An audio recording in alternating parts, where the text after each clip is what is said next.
Vespe giallo-blu, il servizio è di Gianni Porcelli.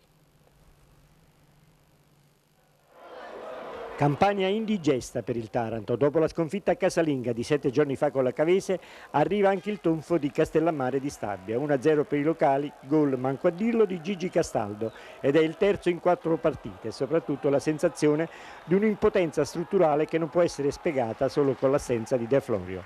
Per la Juve Stabia solo elogi. Grande applicazione, equidistanze rispettate, sempre primi sulla palla, sempre vincenti nei contrasti. Gli uomini di Eziolino Capuano hanno dimostrato di applicare alla lettera i dettami del loro vulcanico allenatore, che magari avrà il gusto dello show, come lo scavalcamento ineccepibile quanto ad abilità ginnica del 36esimo della ripresa quando è stato espulso, ma lo spettacolo lo mette in mostra anche sul campo.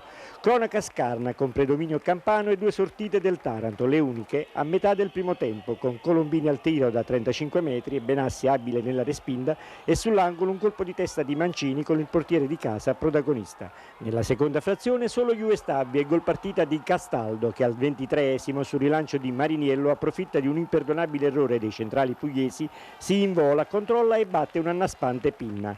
Juve Stabia in paradiso, per il Taranto non è crisi ma i suoi...